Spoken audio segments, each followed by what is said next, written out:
Sumatin po ang kapayapaan ng Diyos.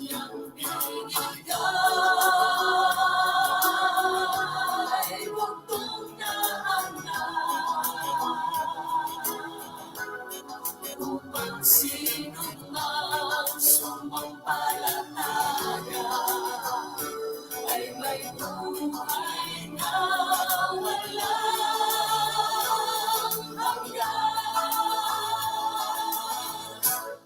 Ang kanyang anak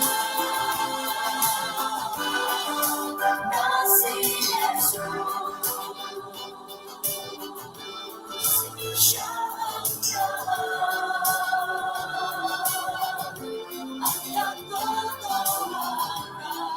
Hallelujah. Gandang gabi po sa bawat isa.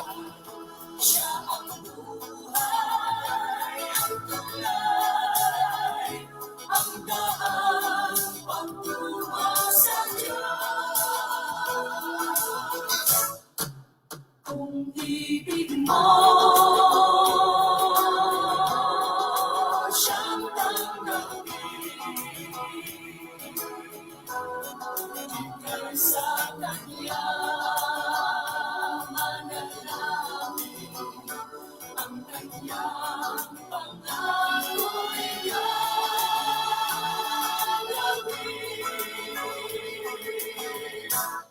Ang Kanyang anak na si Jesus,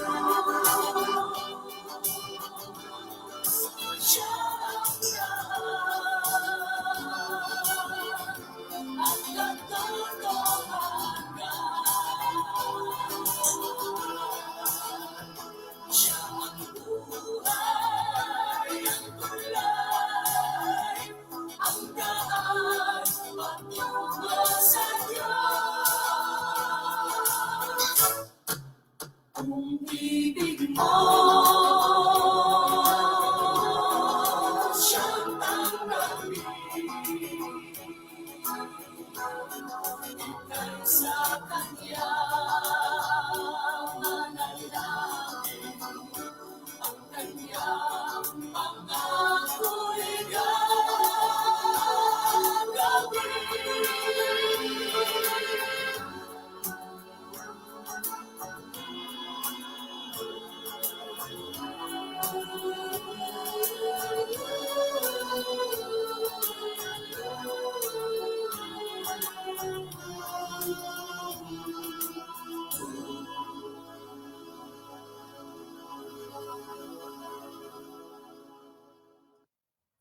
Purihin po ang Panginoong Diyos. Magandang gabi po sa lahat ng mga kapatiran ng Feast of Harvest Christian Ministry.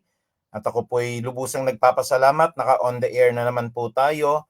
At lubusan po nating pinapasalamatan ng Diyos dahil bagaman alam natin kung paano nakakapagod po ang pagtatrabaho, nakakapagod din po ang biyahe, ay inaalaw po niya o niloloob ng Panginoong Diyos na tayo pong lahat ay magsama-sama para tayo po ay muling makapag-aral po ng banal na salita ng Diyos.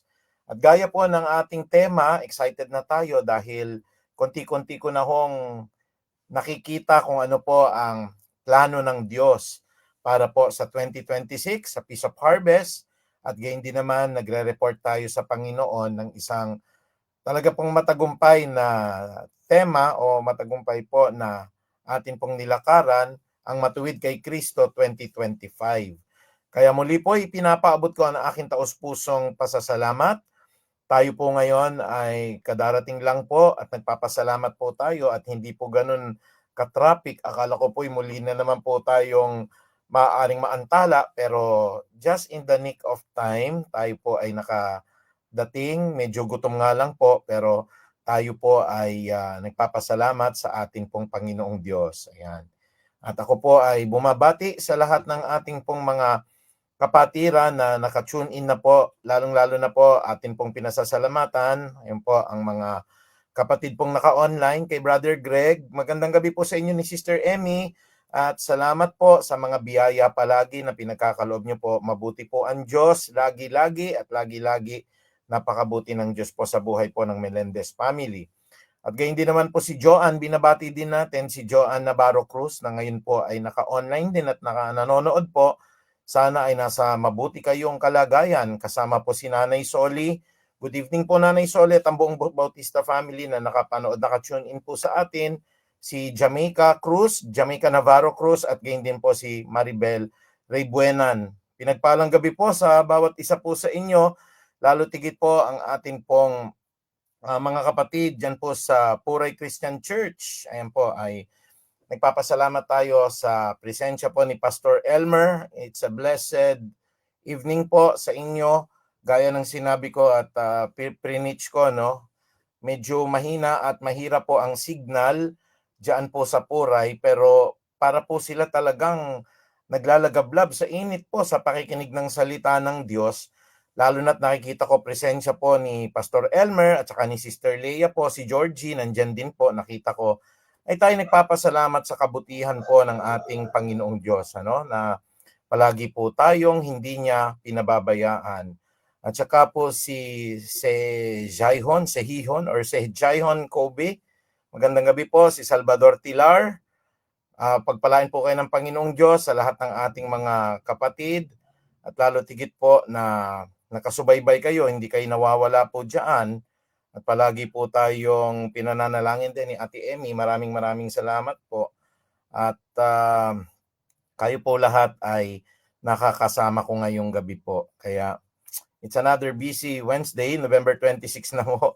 At tayo po ay marami talagang gawain, nagkapatong-patong po. But ang akin pong ginagawa, of course, ang aking lahat ng gamit, kung saan man tayo datnan, yung mga pinapipirmahan po na papeles kung minsan, sabi ko, bigyan nyo rin ako ng digitalize kasi kung minsan wala na po ako sa opisina. At kung minsan ho ay nadatnan na lang ho ako, may mga importanteng mga papeles na mahalagang pirmahan. Minsan sa coffee shop po ako gumagawa ng trabaho. Minsan ho ay pauwi na lang po. Buti na lang po may mga gadgets na nagagamit kung saan pwede pong ilagay ang mga digitalized signature. Pag may mga aaprubahan po na mga papeles o kaya po may mga i-deny po na mga maaaring mga kontrata o na maaaring hindi po papasa sa standards, ay nagagawan natin ng paraan saan man po tayo naroroon dahil sa flexibility na ginagawa po ng Panginoong Diyos. Ayan po, kaya muli po ay tayo nagpapaabot po ng isang magandang gabi po sa inyo. Malapit na po ang Disyembre at gaya po ng akin pong challenge at akin pong calling sa lahat ng mga pinagpapala po ng kanilang mga negosyo, pinagpapala po ang kanilang mga kumpanya, lalo na po sa Peace of Harvest, ang kanilang mga negosyo ay natutuwa po ang Panginoong Diyos if we bless our brethren, if we bless our brothers and sisters in Christ, lalong-lalo na po sa December 21. Huwag kayong mawawala po sa Feast of Harvest Christian Ministry. Imbitado rin po natin ang atin pong mga kapatid sa Puray. At sa December 28 naman po ay aakyat kami dyan sa Puray para po sa kanilang Christmas party. Ayan. Kaya tuloy na rin po ang ating mga kapatiran na sila po ay aakyat po sa Puray. Kasama po ako dahil sa mahalagang selebrasyon po ng pag-iisang dibdib po ni kapatid na Carlo at saka po of course ang kanya pong future wife, no, na si Georgia. Kaya tayo po ay nandiyan po by Sunday. Kasama po natin ang mga piling panauhin din po na dadalo dyan po sa kasal po sa Puray. Pero simultaneously po, tayo po ay busy talaga ho. Pagkatapos lang ng kasal natin, kaya tayo po ay wala munang Bible studies po sa Puray kasi po masyado pong mabigat na, no? Kung magba-Bible studies, magpi-preaching, magkakasal pa po. Diretso na po tayo sa ating pong preaching pag-akyat namin dyan sa Puray this coming Sunday, Pastor Elmer. At pagkatapos po ay counting pahinga at magsisimula po ang seremonya ng kasal natin ng alauna po. At pag natapos, pagbaba po namin, nahahabol po ako sa Jesus Reigns at si mga kapatiran po natin ay pupunta din naman po doon. May bus po na maghihintay. I think 33 na yata po yung nagpatala para po dyan sa Asiana sa may Parañaque po para po sa Jesus Reigns on November 30, 2025. Ayan. Pero kung lolobin ng Panginoong Diyos, bagaman pagod na tayo, kaya pa nating makahabol po. Makahabol po siguro at baka medyo paggabi na rin ho kung makapunta po ako diyan sa Jesus Reigns at hopefully po sana po ay magkasama-sama tayo dahil hindi rin natin pwede pong pabayaan yan. So from Puray, takbo na lang siguro din ako papunta ng Parañaque ano ho sa Linggo. Kaya dapat ho maayos yung oras natin ano ho. Kaya magandang gabi po sa bawat isa po sa inyo. Meron po tayong magandang mga tatalakayin ngayon at ito pong mga tatalakayin natin ay talaga naman pong nagbibigay po sa atin ng kalakasan. Nasa last stretch na po tayo, ang mga topics po natin ay puro ukol sa panalangin kasi ang nakalagay po sa atin pong tema, Matuwid kay Kristo, yung letter D po doon ay dumudulog sa panalangin. Pagdulog na po sa panalangin. At sa gabi po na ito, meron tayong topic na inihanda. Ito po ay walang iba kundi panalangin ng pagpapakababa. Panalangin ng pagpapakababa. Yan, mahalaga yan. Dahil ang prayer natin kung minsan ay masyadong nakafocus sa atin. Ano ho? Pero kailangan si Kristo ay maitanyag at tayo po ay maibaba. Kaya we pray for a prayer of humility, a prayer of humbleness, o ang tawag natin ng panalangin ng pagpapakababa. Kaya bago natin simulan po, tayo po'y bumabati sa ating mga kapatid. Magandang gabi po sa inyo, lalo na po ang ating buena mano ngayon, si Georgie po. Pagpalain po kayo ng ating Panginoong Diyos dyan, Georgie, no? At kami po ay aakyat dyan. Sana po ay maayos natin ang mga sound systems, maayos po natin ang mga decorations this coming November 30 para sa inaantabayan natin po na kasal no ng ating kapatid na si Georgia. Yan, kaya si Joria no. Kaya magandang gabi po sa lahat ng pamilya ni Georgie, si Maribel Rebuenan po. Kamusta na po kayo? At kayo po ay palaging suki na po dito. Kaya kami naman din po ay nagpapasalamat. Sister Irma and Sister Odi, maraming salamat sa mga panalangin at bukas po ay magkikita-kita na naman po muli tayo sa panalangin. Awa at kalooban ng joy ng Panginoong Diyos po. Si Joyce Rebuenan po ay naririyan din. Magandang gabi po sa inyo. Sumaatin po ang pagpapala si Joanne Cruz. Kamusta din po si Nanay Soli? Pagpalain po ang buong Bautista family. At si Jamaica Cruz, si Crisel Initan. Thank you so much sa lahat ng naisaayos natin. Pati po yung additional decoration. Lalo kay Teacher Vicky, magandang gabi. Maraming salamat po sa inyo, Crisel. Si Crisel po ang kasama namin para po sa wedding coordinator. Kaya sana i-bless din natin po si Crisel dahil malaki po ang gampanin na gagawin niya po doon. Magandang gabi po kay Salvador Tilar. Pagpalain po kayo ng ating Panginoong Diyos. Si Sister Linda Soriano, salamat po sa mga suman at sa mga saging po na bigay po ninyo. Alam niyo po kasi kung minsan pag nagbabiyahe, wala pang laman yung tiyan niyo po, parang nanlalamig ka lalo na't wala pang kinakain. Kung minsan kasi hindi na nakakapag-breakfast po, diretso na po dahil malayo po kami. Pero salamat sa buhay po ng ating kapatid na si Sister Linda at tayo po ay napapakain po ng suman at mga saging po pag-uwi. Magandang gabi din po kay Sister Leah, ang butihing may bahay po ni Pastor Elmer. Pagpalain po kayo. At sa December 28, matutuwa po kayo. Dapat ho marami ho kayo dyan dahil meron tayong special po na sorpresa para sa inyo sa Christmas party po ninyo. Kaya Pastor Elmer, Sister Leah, sana po huwag kayong mawawala kasama ang mga kabataan at ang lahat ng ating mga kapatiran dahil merong something good is going to happen. Amen. Kaya magandang gabi rin po sa lahat. Ayan. At tayo po ay pinapanood din ni Sister Alice, si Brother Jimmy, magandang gabi sa inyo. Sila JJ, ayan, pila siya. JN po, kamusta po kayo? At sana po ay nakatutok kayo ng maayos. At saka si Paulo, ayan po mga kapatid natin. Si Sehijon Kobe, magandang gabi. At saka si May, pagpalain po tayo ng ating dakilang Panginoong Diyos. Kaya magandang gabi po at tayo ho ay papasok na po sa Disyembre. patapos na po yung tema ng matuwid kay Kristo, pero hindi ho nangangahulugan na hindi na tayo magiging matuwid dahil tapos na po ang ating tema. Pwede pagpatuloy lang ho natin na tayo po ay makapagturo, makapagpangaral ng panibago pong ibibigay sa atin ng Panginoong Diyos.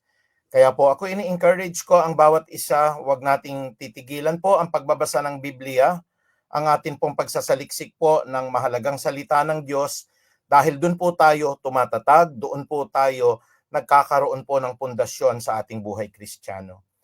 Pagka wala ho kayong pundasyon ho ng salita ng Diyos, madali lang po tayong matatangay ng alon.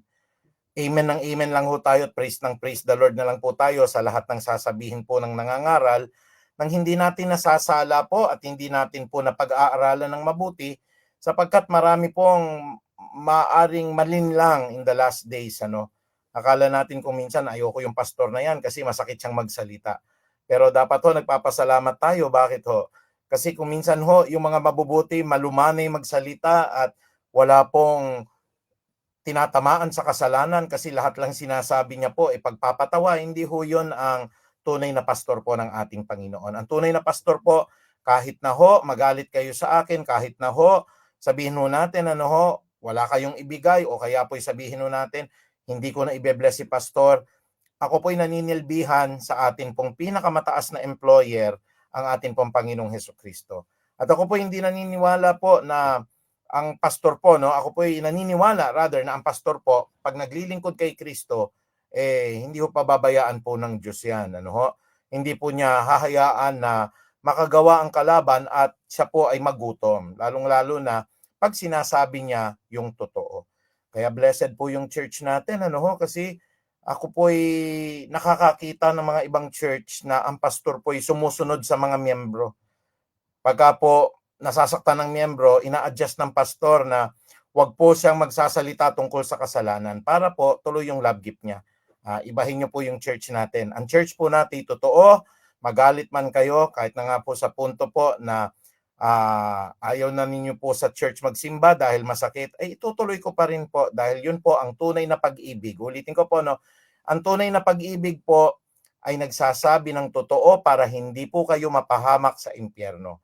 Ang hindi tunay na pag-ibig, mga kapatid, wala pong sasabihin sa kasalanan, hindi kayo masasaktan, matatawa kayo every preaching dahil magaling magpatawa, magaling mag-English po, at saka po mabait, pala kamay, palangiti, pero hindi ho tinatalakay ang kasalanan. Lahat ng miyembro po malulubog sa impyerno pagdating po ng panahon.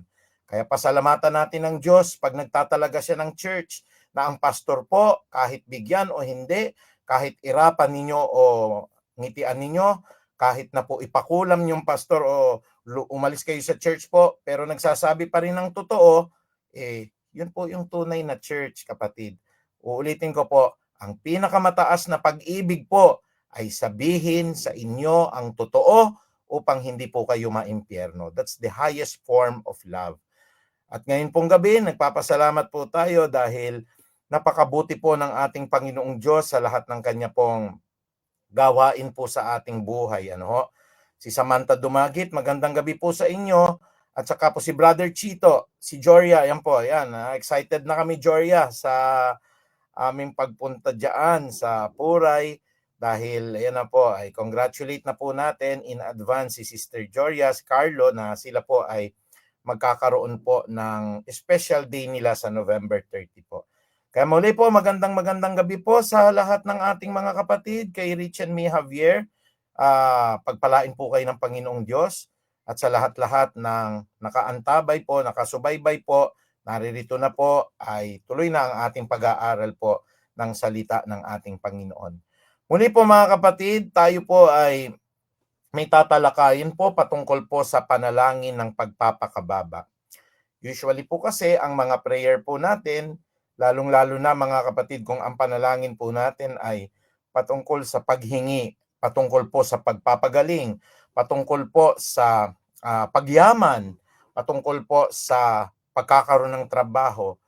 Usually po mga prayer yan na nakasentro sa atin na ang pakinabang po sa atin. Pero gaya nga po ng sabi ni Juan Bautista, he must be great and I must become less. Kaya po, ang panalangin natin na kung minsan nakakalimutan natin, Lord, gusto ko pong manalangin ng pagpapakababa. At ang pagpapakababa na ito, hindi para alipustahin ng sarili ko, no? Mahal tayo ng Diyos dahil anak tayo ng Diyos. Ang ibig sabihin lamang po nitong ating tatalakayin, panalangin ng pagpapakababa, ang ibig sabihin po ay mananalangin tayo na ang magkikita po sa buhay natin ay si Kristo at tayo po ay bababa sa ating trono. Yun po. Kaya sana ho excited po kayo at tayo po ay magkakaroon na naman po ng panibagong topic, panalangin po sa pagpapakababa at ito po ay ihahatid ko sa inyo sa pamagitan ng pag-ibig ng Diyos at lalo tigit po sa pagpapakumbaba sa pamagitan po ng gagawin nating panalangin na ito. Tayo po lahat ay umuko at manalangin. Ama namin na makapangyarihan, nagpapasalamat po kami sapagkat kayo po ay mabuti. Hindi ka nagkukulang sa lahat ng pagkakataon at ang iyo pong kabanalan ay taglay-taglay namin dahil si Kristo'y namatay po sa krus ng Kalbaryo, hinugasan ng aming kasalanan at siya po ang humaharap ngayon bilang kahalili po namin. Kami na makasalanan ay kanya pong pinagkakalooban ngayon ang kapatawaran ng amin pong pagkakamali upang ang titignan mo sa aming buhay ngayon ay walang iba po kundi si Kristo na aming Diyos at tagapagligtas. At salamat din Ama po sa biyaya na nakarating po ako ng maayos po on time. Sa biyaya po Panginoon na wala pong naging hadlang na traffic, bagaman pagod Panginoon, ikaw mag-sustain po ng katawan ko sa pagpapahayag ng salitang ito sapagkat bawat oras o bawat minuto na pinapahayag ko ang salita mo at patuloy na pinakikinggan ng mga lingkod mo ay kagalakan po na mapaglingkuran ka at mabigyan po ng mataas na parangal po ang iyo pong kaharian.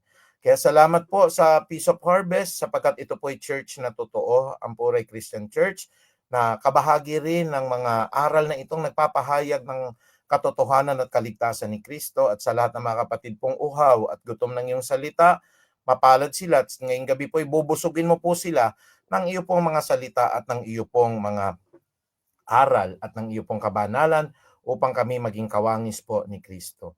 Kaya Ama, maraming salamat po. Ang pinakamataas na parangal, papuri, pagdakila po ay binabalik namin sa inyo sa banal po na pangalan ni Hesukristo. Amen at amen. Purihin po ang Panginoong Diyos at inuulit ko po, ipinaaabot ko po ang akin pong pagpapasalamat sa lahat po ng ating mga kapatid diyan po sa Puray. Good evening po kay Bragi Manuel po, kay Rich and May Javier. Pagpalain po kayo, ano? At dito ang kapatid natin na mga nakikinig po ng Word of God. So mga kapatid, ano po ba yung tinatawag nating panalangin ng pagpapakumbaba? Ang tao po, ang tendency niya ay maging siya ang sentro palagi ng usapan, sentro po ng atensyon, sentro po na siya po dapat ang bida sa lahat ng kanyang gagawin. Pero pag tinanggap po natin si Kristo, bumababa po sa trono ng kanyang puso ang tao at ang magiging bukang bibig niya ay si Jesus, ang magiging gawi niya ay nakagawi po kay Jesus, ang pag-iisip niya ay magiging pag-iisip ni Jesus, at ang nilalakaran niya ay mga landas na ni Jesus. Kumbaga ho sa psychology, meron tayong tinatawag ho na ego-centered. Ano ho? Ganun ho ang likas ng tao. Kung mas malala pa ho, meron silang tinatawag na narcissistic behavior, no? Na ang tanging nais ng tao, ako, nasa akin, palaging ganun po. Kaya iwasan po natin sa mga pagsasalita natin, sa pagsusulat natin po, maging sa mga social media na ang nakikita po palagi, ako, ikaw, ayan mga ganyan po, no? Kami, yun po ay nagpapahayag ng pagiging ego-centered natin o nakatuon ang pansin natin sa ating sarili. Kuminsan po, yan po ay diferensyang psikolohikal, ano ho, na tinatawag natin na narcissistic or egoistic behavior at hindi po maganda po sa isang tao. Lalo tigit naman po tayo mananampalataya pero ang bukang bibig natin sa panalangin ay ako. Kaya po sa gabing ito, tutulungan naman tayo ng Panginoong Diyos na magkaroon tayo ng panalangin ng pagpapakumbaba na walang iba pong itataas, walang iba po na bibigyan ng papuri o sentro ng buhay natin, kung hindi ang atin pong Panginoong Hesukristo. Kaya nga bababa tayo, ano po sabi ulit sa John chapter 3 verse 30, sabi po ni Apostol Juan doon, he must become great and I must become less. Siya dapat dakilain at itanyag, tayo po ay dapat bumaba at magpakababa. Panalangin po natin yan ng pagpapakababa sa Diyos. Kaya nga po sa ito pong preaching natin, ang gagawin po ngayon ay topical. Pag thematic po, tinatawag natin po na hinihimay-himay natin kung minsan po, no? Yung expository ho ang tawag doon. Parang may 5 na Bible verse na ito po ay magkakaugnay po at hihimay-himayin po natin. Pero pag topical po, may topic tayo at iba-ibang mga verses po ang ating pag-aaralan ngayon sa konteksto po ng tinatawag nating pagpapakababa. So sana nadidistinguish po natin sa mga nais pong magpastor, lalo na po sa Puray, marami pong gusto pong magpastor po dyan at ipanalangin ninyo na magkaroon tayo ng scholarship po sa mga nais magpastor dyan. So yun po yung expository. Usually naririnig nyo sa preaching natin yan, na hinihimay-himay. Yung topical naman po, may isang topic tayo, iba-ibang mga verses po na ang tema po o ang konteksto ng ating pinag-aaralan mula sa iba't ibang Bible verse ay doon po sa kung ano po yung topic. So topical at saka po expository. Sa gabi po na ito ay topical po ang ating pag-aaralan at gaya ng sinabi ko po, ito po ay panalangin ng pagpapakababa. At nais ko pong i-share sa inyo mga kapatid, ang talata po sa Biblia na kukunin natin sa aklat po ng Roma 12:3. Ano po ba yung pagpapakababa? Ano po ba yung tinatawag nating tayo po ay binababa natin yung ating sarili, nagpapakumbaba po tayo sa harapan ng isang makapangyarihan, sa harapan po ng isang malaking Diyos, sa harapan po ng isang tanyag at walang kapintasan na Diyos. Dito po, I hope na nakikita nyo po sa aklat ng Roma 12:3, in the book of Romans, chapter 12, verse 3. Ang sabi po dito, dahil sa kagandahang loob ng Diyos sa akin, sinasabi ko sa bawat isa sa inyo, huwag ninyong pahalagahan ang inyong sarili ng higit sa nararapat.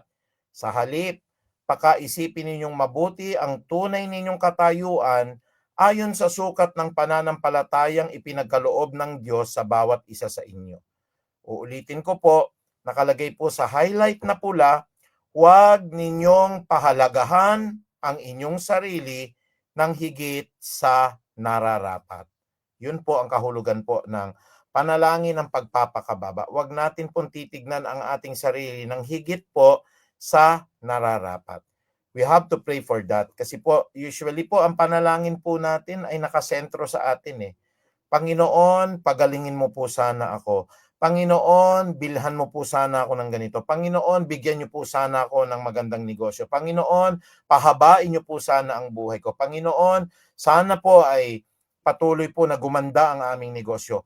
Puro ko, ako. Ayan. Kaya tignan natin yung konteksto po ng prayer na tatanggalin natin yung ako at isesentro natin ngayon sa Diyos, kay Kristo, sa banal na Espiritu, no? At yung pag-iisip natin po, hindi po magiging mas higit sa nararapat. Ang dapat nating isipin, ano yung kalagayan natin dati bago natin nakilala si Kristo. Kaya nga ang pagpapaalala sa atin ng Biblia palagi, tayo po ay nilikha ng Diyos sa alabok. Mula sa alabok, tayo po ay ginawa niyang lalaki at babae.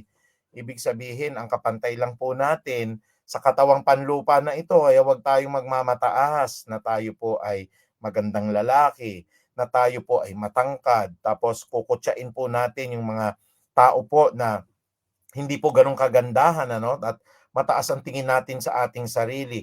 Mababa ang tingin natin sa mga tao na hindi natin kasing gagaganda, o kaya hindi natin kasing katalino, hindi natin kasing kapangyarihan po, o hindi po pareho ng inyo pong posisyon sa anuman pong pinapasukan ninyo. Hindi po ganun yun, kapatid. Ang pinapakita po, huwag tayong mag-iisip ng higit sa nararapat. Dapat nating alalahanin ang ating kalagayan noon bago pa man tayo nakakilala kay Kristo. Ang kalagayan ho natin, tayo po ay lupa, tayo po ay putik, tayo po ay makasalanan, habag lang ng Diyos kung bakit po tayo naligtas, at sa pamagitan po ng grasya niya, tayo po ngayon ay naging matuwid. Hindi natin pwedeng ipagmalaki yan, maski po sa mga pumapasok na mga kapatid sa church, may nakita kayo na kapatid na medyo ang tingin ninyo immoral. Bakit po ang tingin ninyo immoral? Kasi pag nakita nyo po, ay parang binabai siya. Parang babae siya na nag-aastang lalaki. Hindi ganun ho. We have to welcome them na tayo po, mas masahol pa sa kanila nung araw. Tayo po ay mangangalo niya nung bago tayo nakakilala kay Kristo. May mga iba ho sa atin, nag-drugs. Yung iba po, may bisyo ng paninigarilyo pag inom ng alak. Anong pinagkaiba natin kung may pumasok sa church natin na para pong binabae, ano ho? O kaya minsan nga ho'y nakapandamit pa ng babae pero hindi pa niya po nakikilala ang Diyos. We have to welcome them as brothers and sisters in Christ kasi sila man din po pwedeng maging kabahagi po ng buhay na walang hanggan. Uulitin ko lamang po ang ating teksto ngayong gabi po. Ang sabi po ng Roma, dito po sa 12:3 ng Roma, dahil sa kagandahang loob ng Diyos sa akin, sinasabi ko sa bawat sa inyo, huwag ninyong pahalagahan ang inyong sarili ng higit sa nararapat. Sa halip ay pakaisipin ninyong mabuti ang inyong tunay na kalagayan o katayuan ayon sa sukat ng pananampalatayang ipinagkaloob ng Diyos sa bawat isa sa inyo.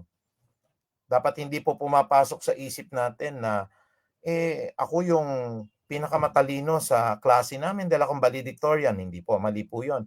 O kaya biglang sasagi sa isip natin, ako yung presidente ng kumpanya, mga empleyado lang kayo. Hindi po yun, mga kapatid. Ano? Wag na wag sasagi sa isip natin yon.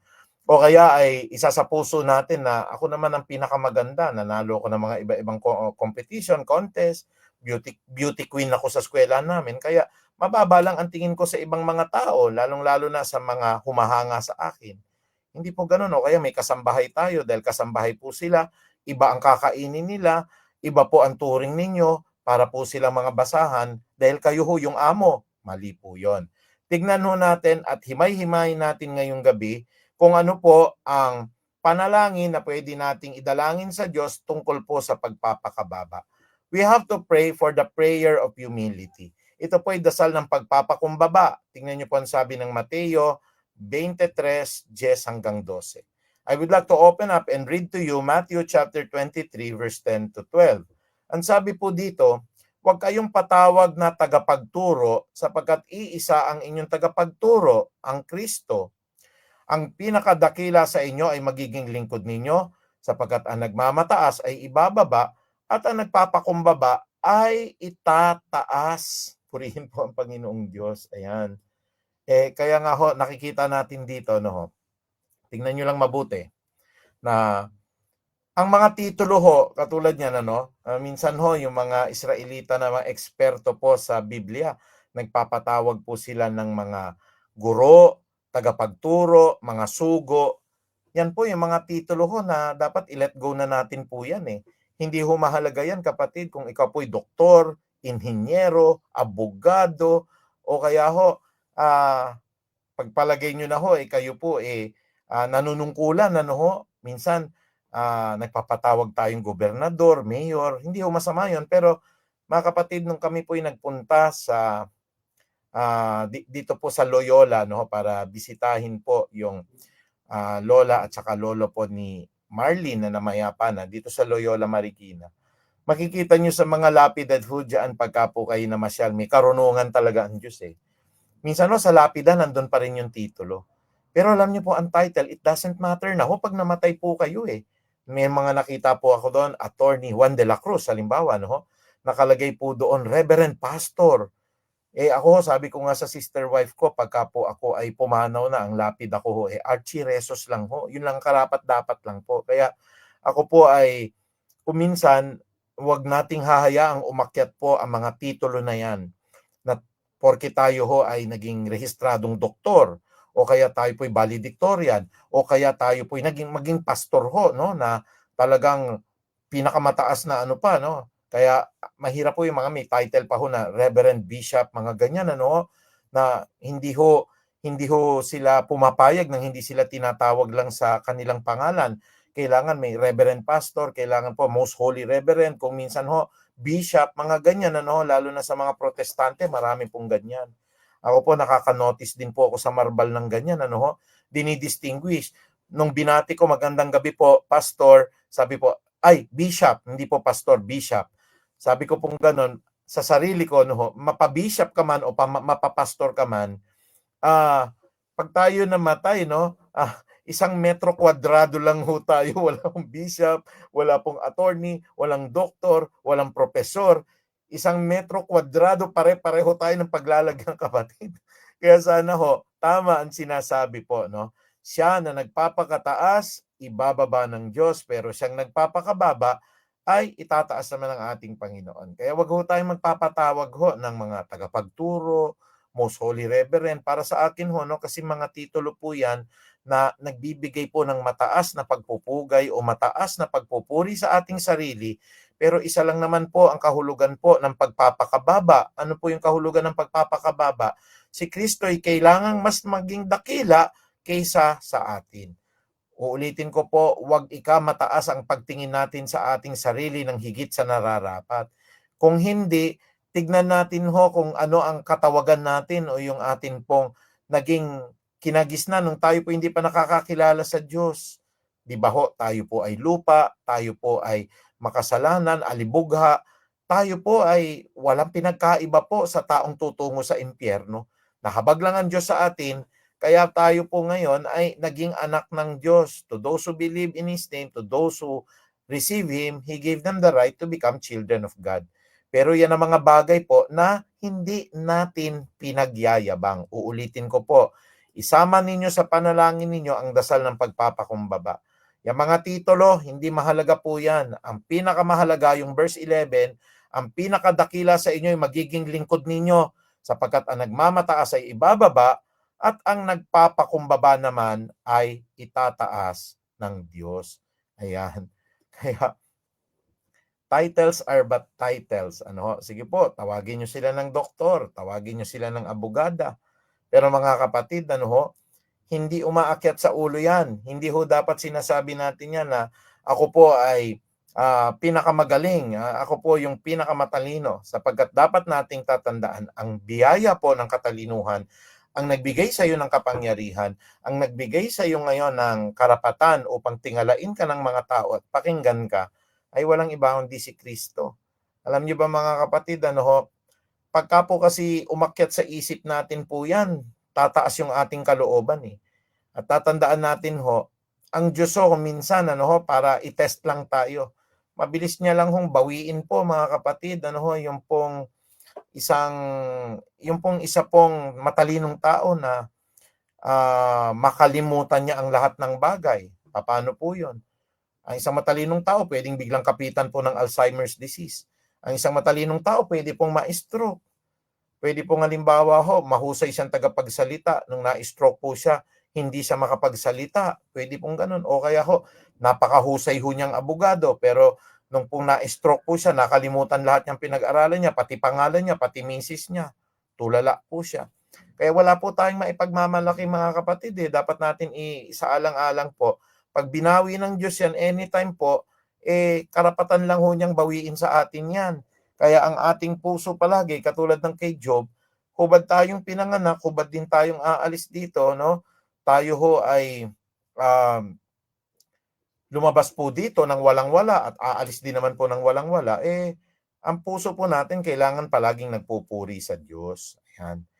Kaya yun po yung number 1, ano, dasal ng pagpapakumbaba. Ikalawa naman po, meron ho tayong tinatawag na dasal ng pagpapala. Pagkatapos ng pagpapakumbaba, God can bless us eh. Ang sabi nga kanina ho, yung pong nagpapakababa, itataas. Yung nagpapakataas, ibababa ng Diyos. So sana ang prayer natin, Lord, gusto ko pong manalangin ng pagpapakumbaba na hindi humalaga yung sarili ko, hindi humahalaga yung titulo ko, hindi mahalaga yung kayamanan ko, kung hindi ikaw po yung pinakamahalaga sa buhay ko. And if our hearts desire for that prayer, then we will receive the prayer of blessing. Ito pong dasal ng pagpapala. Sabi naman ng Santiago 4:6, dito po sa James chapter 4 verse 6, ngunit ang Diyos ay nagbibigay ng higit pang pagpapala. O ayan. Kaya't sinasabi ng kasulatan, ang Diyos ay laban sa mga mapagmataas, ngunit pinagpapala niya ang mga mapagpakumbaba. Can we all say amen? Ang karugtong po nung nagpapakababa pinagpapala.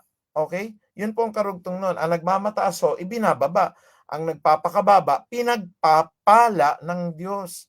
Kaya hindi nyo na kailangan hong humiling sa Diyos pag ang prayer nyo po ay prayer ng pagpapakababa kasi susunod na po yun eh. Yan ang sinasabi ko po sa inyo.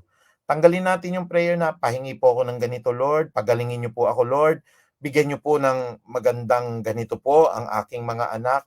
Ang gawin po natin muna, Lord, you have to become great and I have to become less. Ang pamilya po namin magpapasailalim sa kapangyarihan mo. At kung ano po ang naisin mo sa amin, masunod nawa. Pag nakita ng Diyos na ganun kababa yung kalooban mo, uulitin ko po ulit, tignan nyo po, pag nakita niya na ganun kababa ang yung kalooban, ang sabi po dito, ngunit ang Diyos, sabi ng Santiago 4:6, ay nagbibigay ng higit pang pagpapala, kaya sinasabi ng kasulatan, ang Diyos ay laban sa mga mapagmataas, ngunit pinagpapala niya ang mapagpakumbaba. Purihin po ang ating Panginoong Diyos. Kung ang Diyos po nagbibigay po ng higit na pagpapala, nakita ng Panginoong Diyos, inunan nyo muna yung pagpapakababa sa Kanya. Hindi muna kayo humihiling. Ang sinabi nyo po, Lord, susunod ako sa inyo. Ikaw nawa po ang makita sa buhay ko. Kung ano man yung mga titulong hawak ko, abogado ako. Sana hindi ako makita bilang abogadong mapagmataas, kundi abogadong matulungin. Ako po ay isa pong pastor. Yung titulo po ng pagiging pastor ko, dapat alisin nyo, Lord, ang makita ng tao, ako po'y lingkod, hindi po pastor. I am a servant. Ganun po. Bakit to? Pagka hindi natin ginagamit yung mga titulo na yan, uulitin ko po, hindi masama yung title, pero hindi umaakyat sa ulo yan. At nakita ng Diyos na talagang siya ang sentro ng buhay mo, mas higit na pagpapala ang tatanggapin mo kahit hindi ka na humiling sa Diyos. Kaya nga ulit, sasabihin natin dito sa Santiago 4:6, dasal ng pagpapala ho ito. Ngunit ang Diyos ang siyang nagbibigay ng higit pang pagpapala, kaya't sinasabi ng kasulatan, ang Diyos ay laban sa mga mapagmataas, ngunit pinagpapala niya ang mga mapagpakumbaba. Yan. Kaya bilang pagpapakumbaba, sabi nga nung verse kanina, huwag natin titignan yung sarili natin ng higit sa nararapat. Huwag masyadong mataas po. Marunong din tayong yumuko. Marunong din po tayong umabot sa mga mahihirap. Marunong din dapat tayong makisama sa mga tao po na mga pobre o kaya sa mga tao po na hindi sila pinagpala ng kasing karunungan mo o kaya ng kasing kagandahan mo o hindi sila kasing kapangyarihan mo. Maging sila po'y kasangbahay. Dapat ang treatment po natin sa mga taong mabababa dahil tayo po'y mababa lalo po sa Panginoong Diyos ay pantay-pantay po at saka po tayo ho ay maibigin sa kanila.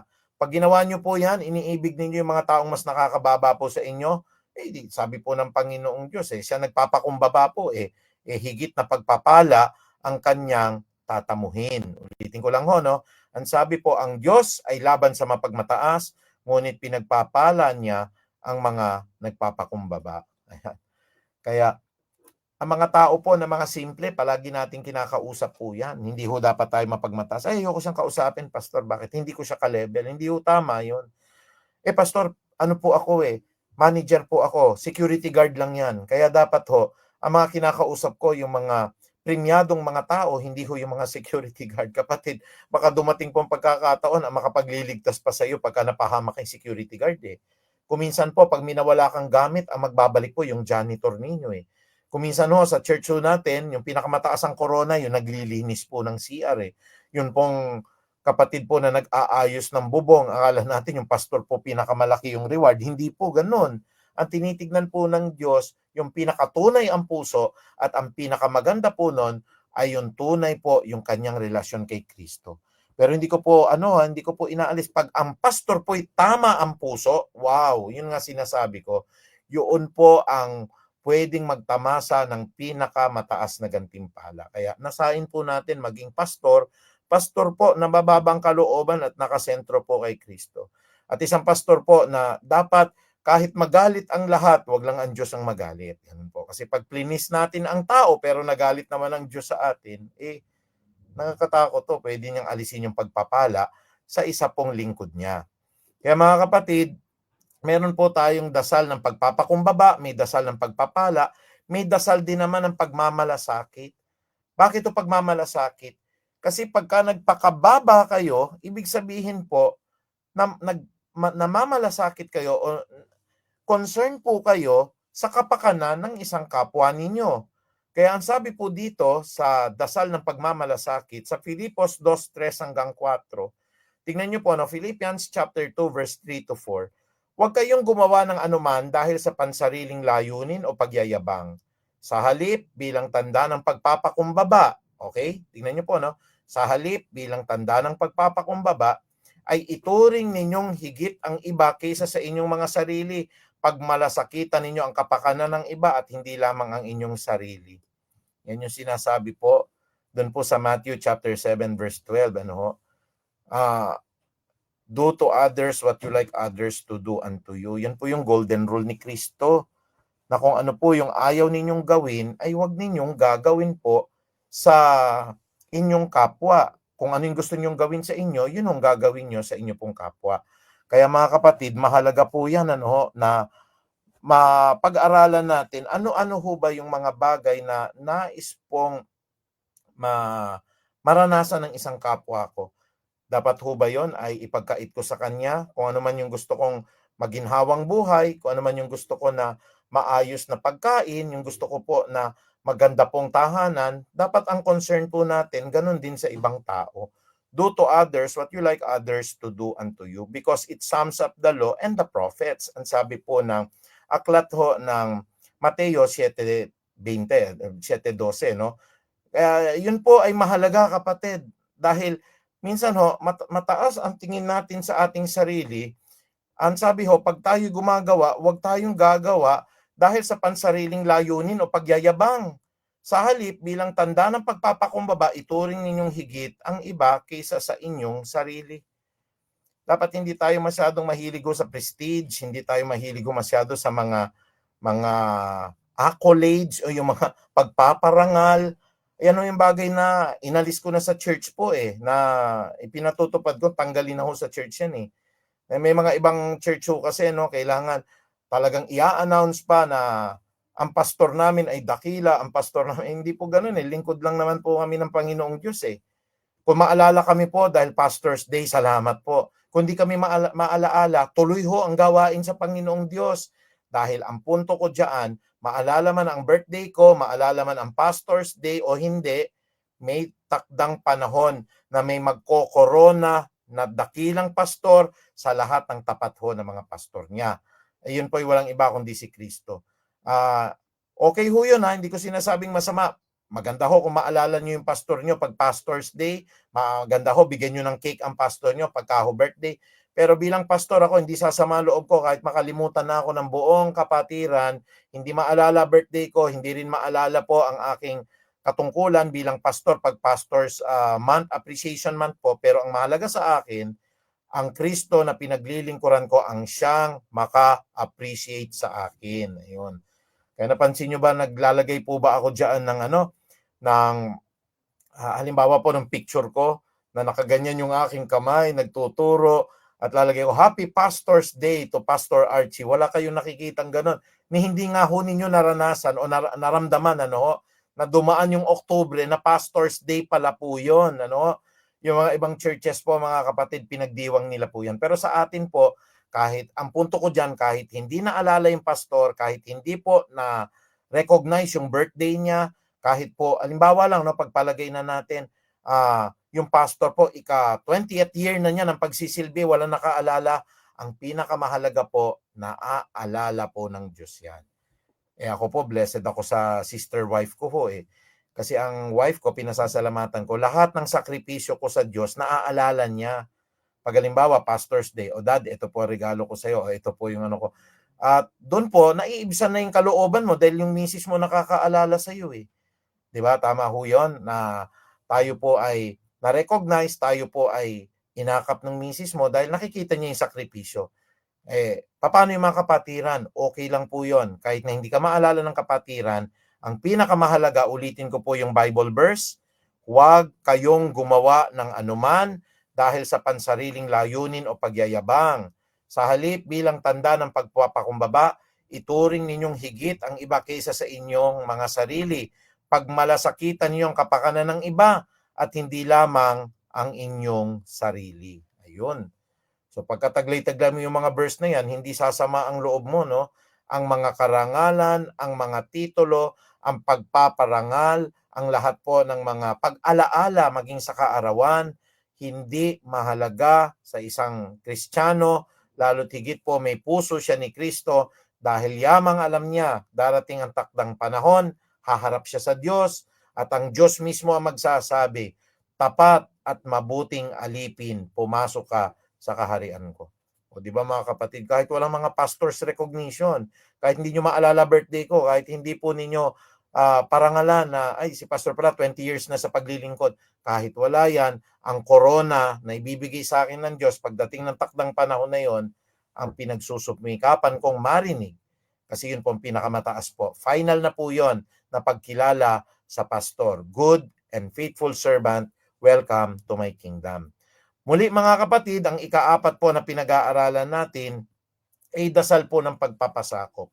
Kasi kung tayo po ay mapagpakumbaba, ito po ay nagpapasakop. Ayan. Tingnan nyo po ang turo po sa aklat po ng Pedro, nung nangangaral po si Pedro, isa po sa disipulo ni Jesus. Sabi ng 1 Peter chapter 5 verse 5, at kayo namang mga kabataan, pasakop kayo sa mga matatandang pinuno ng iglesia, at kayong lahat ay magpakumbaba sapagkat sinasalungat ng Diyos ang mapagmataas, ngunit pinagpapala niya ang mababa ang kalooban. Ano po ulit yung inulit dito mga kapatid? Ano?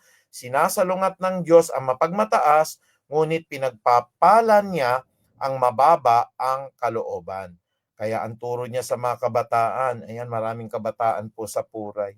Ako po'y nabe-bless talaga po. Kaya mga kabataan sa Puray, umattend kayo ng Christmas party, no? Dapat lang din naman din karapat, dapat kayong parangalan din naman, no? Umattend po kayo sa December 28. Your labor in the Lord will not be in vain. Pero gaya ng sinasabi po ni Pedro, mahalaga po ito, at kayo namang mga kabataan ay pasakop kayo sa matatandang pinuno ng iglesia.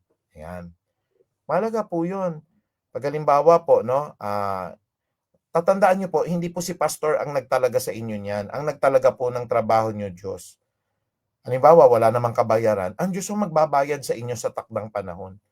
Pinagkatiwala po sa inyo yung multimedia, pinagkatiwala po sa inyo yung mga children.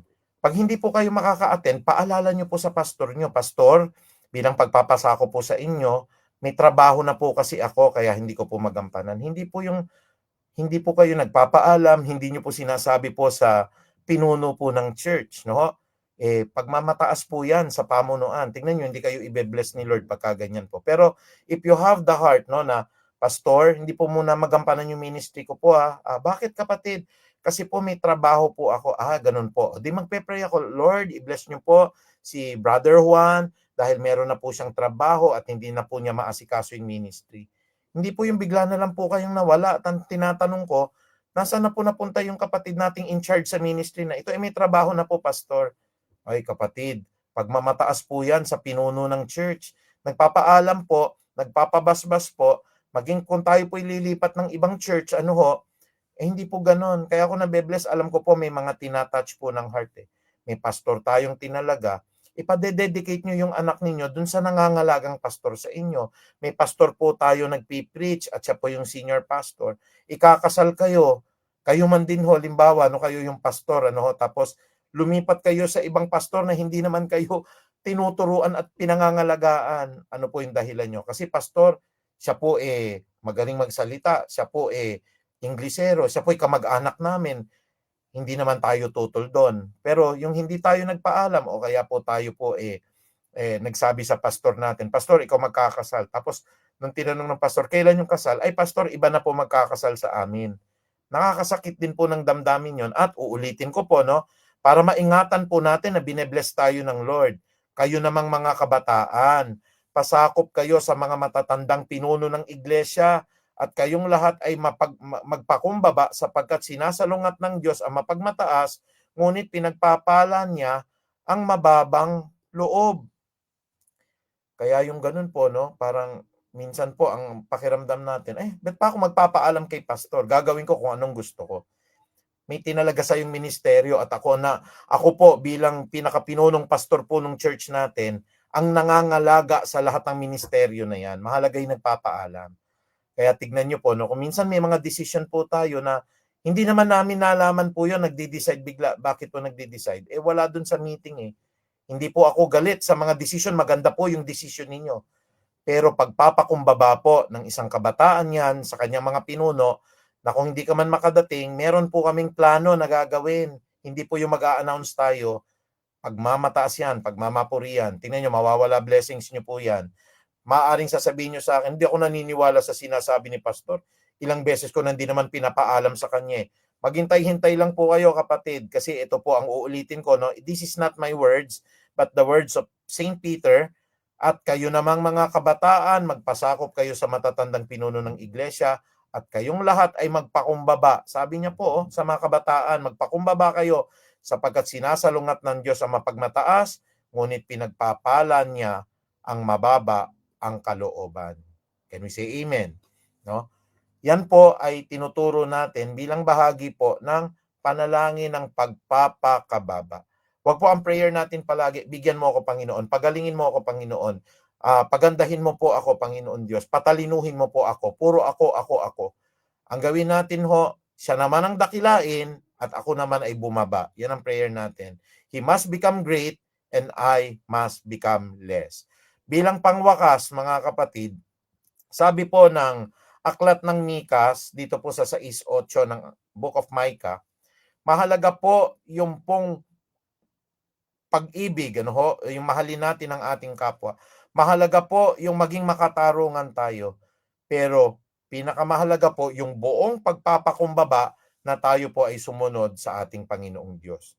Sabi po ulit ng Mika 6:8, itinuturo na niya sa iyo kung ano ang mabuti. Ano po yung mabuti? Sabi ni Mikas, ito ang nais ni Yahweh, maging makatarungan ka sa lahat ng bagay at patuloy mong mahalin ang iyong kapwa at buong pagpapakumbaba na sumunod ka sa Diyos. Yan po ang ating pong pinag-aralan. Maraming salamat po at nagtiyaga po kayong samahan po ako. Bagaman tayo po lahat ay pagod at gutom at pagkatas nito ay kakain lang tayo, tutulog na tayo po dahil meron po tayong prayer for tomorrow. Nagpapasalamat po tayo sa ating Panginoong Diyos at hulimat magaling,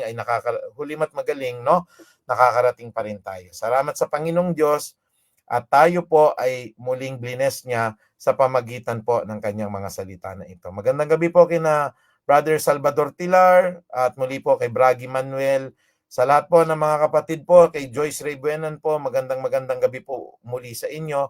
At sa lahat po, Sister Minda Manuel, nandyan na po si Demalin at si Marlon Narce. Pagpalain po kayo ng ating Panginoon. Si kapatid na Ron, ayan. Magandang gabi sa iyo, si Brother Ron Soriano, no? Palagi kong inaakap yan sa church. Napakabuti ng ating Panginoong Diyos. At lalo tigit po sa lahat ng mga kapatid natin na nakasama po natin ngayong gabi. Kaya po, may mga reminders lang po tayo. Ayan, sinulat lahat ni Sister Leia. Sabi ni Sister Leia dito, panalangin ng pagpapakumbaba, dasal ng pagpapakumbaba, dasal ng pagpapala, dasal ng pagmamalasakit, at dasal ng pagpapasakop. Para mga last reminder lang po, dahil baka po hindi nyo po na-receive yung mga message na atin pong ibinigay, na napakahalaga po, baka hindi nyo po natanggap ang mga message natin para po sa pag-akyat po natin, pag-akyat sa pagpunta po sa Jesus Reigns. Yan po ay gaganapin po ng 1:00 at tayo po ay binigyan naman din po ng paalaala, no, sa lahat po ng mga pupunta po sa Asiana, dun po sa Parañaque, ay sandali lang po, kukunin ko po yung notes natin po para kompleto po at hindi natin makalimutan. Ayan. So, ang atin pong reminder sa 2025 Jesus Reigns, sa pagpunta po natin doon po sa Asiana, magdala po kayo ng lunch ninyo o tubig kasi baka wala na po doong mabilhan. Bring your own fan or umbrella kung may electric na maliit kayong mini electric fan po. At lalo tigit yung payong, huwag niyong kakalimutan. At ang atin pong Jesus Rain shirt. Kung wala na ho kayo ng Jesus Rain shirt at hindi kayo nakabili, pwede pong any white shirt po, no? Pwede po 'yon. Tapos tatandaan niyo po para hindi kayo mainitan, pwede po kayong magdala ng mga cap or t-shirt, additional t-shirt pag nagpawis po kayo. Wala ho kasi doon yung tinapay po at saka yung communion elements eh. So magdala na lang ho kayo ng tubig tsaka kapirasong tinapay o kaya biskwit, pwede na po 'yon. Mas maganda ho kung naka-rubber shoes po kayo, baka po umulan at yung mga medication po, mga maintenance medicine, inumin na sa bahay agad at dalhin pa rin po kung may mga anti-hypertensive medicine po kayo. Tapos, trash bag para clean as we go. Kung may mga bata po, lagyan ng pangalan, ID yung mga bata po dito sa kanilang para hindi mawala. Kung mawala ho ay ma-reach out kagad po. Magdala rin po kayo ng maliit na notebook o kung po pwede may digital Bible kayo, lagay nyo na lang po doon. Okay? Wala daw hong nagbebenta ng pagkain doon, kaya magdala na lang po ng baon at mga pagkain at tubig kasi baka po mauhaw kayo masyado at lalo tigit po, i-prepare ang puso po. Wala po yung itataas na church, kung hindi, magsasama-sama po tayo with the right heart at panalangin ng pagpapakababa. Ang itataas doon ay si Kristo. Lahat ng mga churches doon, malaki man o maliit, magpapakababa sa pag-worship, sa pagpupuri po para sa atin pong Panginoon. Ayan. Kaya mga kapatid, 1 o'clock po kayo aalis. Huwag kayong mag-alala kung makahabol po ako pagbaba po. After po ng kasal ko kina Joria po, bababa po ako at hahabol po ako dyan sa Paranaque kung loloobin po ng Panginoon. So tayo po lahat ay yumuko at sama-sama pong manalangin, Ama naming makapangyarihan. Kami po ay lumalapit sa iyo, nagpapakumbaba at patuloy po na humihiling na balutin niyo po kami ngayon ng pagpapakumbaba, pagpapakababa para mga prayer po namin, hindi lamang po sa sarili naming kapakanan, kundi sa kapakanan din ng mas nakararami at ng aming mga kapatiran. Kaya hinihiling namin, Panginoong Ama, na patuloy po na sana ikaw ang mangungusap po, ang pag-ibig mo po ang manaig sa puso namin at lalo tigit po ang concern namin sa kapwa namin, ang siya namin pong maipakita sapagkat hindi lang ang mahalagay ang sarili namin, mas mahalaga pong higit ang mga hinirang mong mga kapwa namin upang sila din naman po ay maramdaman nila ang pag-ibig na nagmumula po sa amin. Gawin nawa po namin na ito na may pagpapakumbaba, higit ang tunay na pag-ibig na nagpapahayag ng katotohanan, masaktan man ang puso ng mga kapatiran upang agawin sila sa apoy ng impyerno at walang mapahama kundi ang nais mo ang lahat po'y maligtas. Muli Ama, sa amin pong paghiwa-hiwalay, pagpalain niyo po ang mga aakyat sa Puray Christian Church this coming November 30. Magandang panahon po at walang aksidente. At gayon din naman po, ang mga pupunta rin naman, Panginoong Diyos, gabayan niyo po sa Jesus Reigns, dun po sa Asiana Paranaque na maging maayos po ang lahat, maging mapanatag at matahimik po ang pagdiriwang na ito upang ikaw po ay ipahayag that Jesus reigns over the entire universe, that Jesus reigns over the entire world, that Jesus reigns in the Philippines, and Jesus reigns in Marikina and in Quezon City. Muli Ama, maraming salamat po. Ang pinakamataas na papuri at pagkilala at pagdakila po ay tangi sa iyo lamang po sa banal na pangalan ni Jesus. Amen. Muli ho, magandang gabi po. Magkita-kita po tayo sa linggo doon po sa church at sa Asiana at mga taga-Puray Church, magkita-kita po tayo dyan sa pag-aakyat po namin at sa pagkasal po natin sa ating kapatid dyan sa Puray. Good evening po and may God bless us all. Mahal na mahal ko po kayo.